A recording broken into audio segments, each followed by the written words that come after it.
So ano bang issues dyan? Well, yung issue na ito ang pinaka-corrupt na budget sa kasaysayan ng Pilipinas. At alam natin na itong budget nito, kung hindi mapapawalang bisa, ito magpopondo doon sa 150 million kada kongresista na pumirma sa impeachment complaint. So, ang proseso kasi ng pagpapalabas ng pera na galing sa kaban ng bayan, una magkakaroon ng certificate, yung National Treasurer na mayroong sapat na pondo para dyan.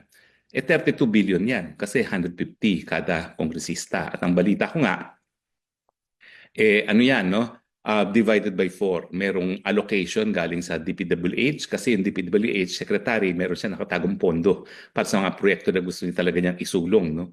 Na nakalamsam yan. At yung ibibigay sa ating mga kongresista na kung hindi ako nagkakamali, 100 million, dyan manggagaling, no? Tapos yung balanse ng 50 million na manggagaling sa AKAP at saka sa um, AIX, no?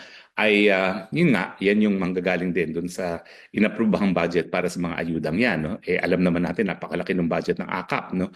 So kung hindi ako nagkakamali, tag 150 million talaga yung AKAP tag to 200 million pala yung AKAP ng mga kongresista. So ang nangyari, pinarelease lang kaagad yung 50 para meron na silang pang